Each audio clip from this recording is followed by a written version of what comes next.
Okay, I love this song, guys, and I couldn't resist sharing it with you, so let's give it a go. Let's try picking it.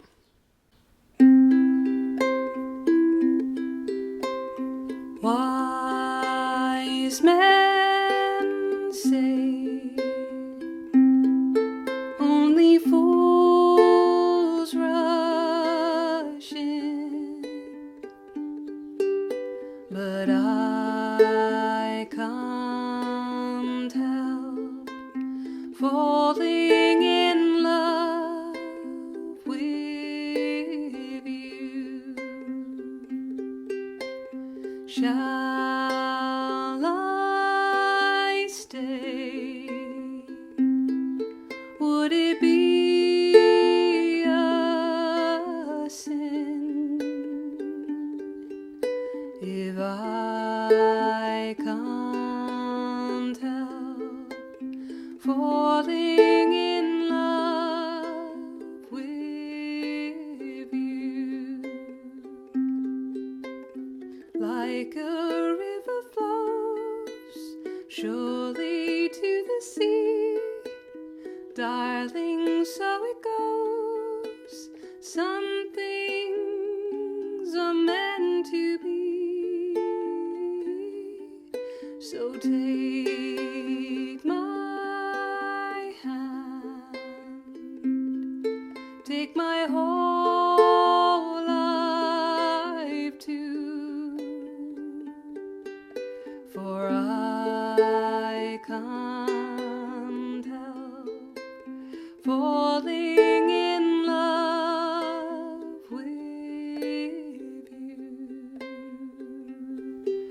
for I can't help falling in love with you. Alright then, let's talk about what on earth I was doing. First off, we're going to start by saying, if your uke's doing this when you're trying to change to a chord, it's because you're not holding it right. You can see I'm not holding it right. It shouldn't be this high up on me. It should be nice and relaxed between your forearms, and it shouldn't be coming out like this. If you've got a strap, use it. Top tip to myself, really. Okay, so in terms of picking, all I'm doing is we totally ignore this hand and we look at this one. I'll support the uke. We're going.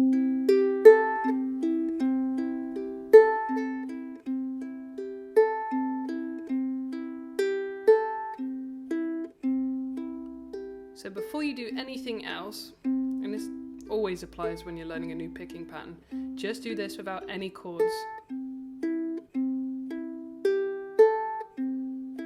As slow as you like, you don't have to start that fast.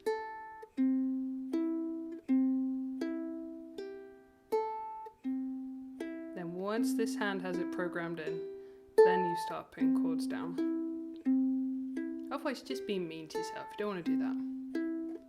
So once it's got it, then you can start putting down your C, then to your G, then to your A minor. But I wouldn't, again, if I was just learning this straight off, first time, I'd stick to that picking pattern and I would just keep it super simple.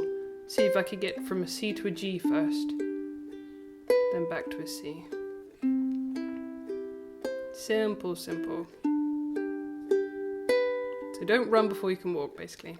Okay, right, now let's talk about the chords, because you can always pause, rewind with that little bit. So chords, I'm using a C, which sometimes looks like this, sometimes looks like this, depending on my mood and my transition. I find this one easier if I'm going into a G, basically, because it's already down, the G is already down, it's like, friendly days. I like doing this A minor as well, so I tried to move my fingers out the way, but you might not have seen it. So you got your usual A minor up there, and you're just adding a C on the bottom. Let's see, F we've got, C we've got, yeah, that's the one where I beef it up, back into G. Right, so let's talk about the middle when strange things happen. And I'm pretty sure the first time this hand just copped out and went, then went back to the pattern then. And that's fine if your hand does that, it's clearly just having a little panic. But ideally for this E minor you want to be barring that bottom bit just to give you the control. And you can, if you want to beef it up, you can put your little finger there where your usual ring finger would be for an E minor, and then put your ring finger right above it. I will try and make that clear what on earth I'm doing there. There you go. So you've still got your 1, 2, 3 shape, but you've got one above it basically. Oh, which is why it's easier on this finger if you let it bar, because it wants to. And anyway, with this transition, it's easier if you do. And it should have been a B7, I played a B. B still works. But if you can, leave that one open just for the effect.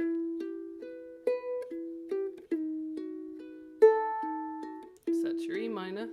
And you can see it's mostly just this guy moving up one, and this guy remembering to lift off on the bottom. It's not really moving that much, it's still on this string, but it's remembering to lift off so that I actually get a B7 and get that nice twang.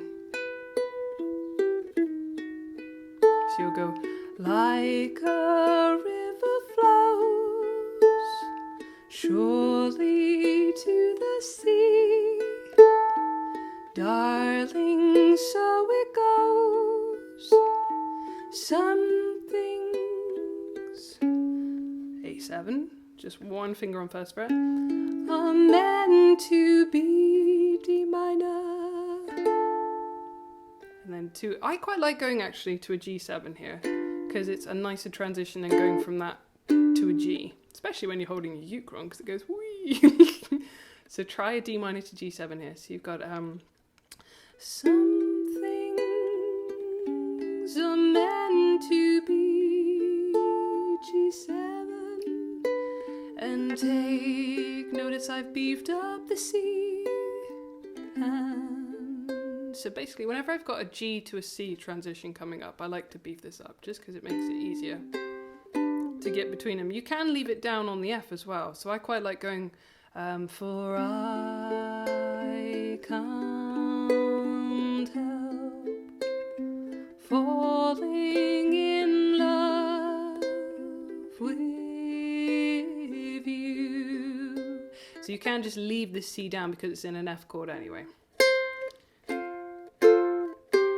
So happy, happy days. And that's pretty much all I'm doing with this song. You can strum it if you prefer.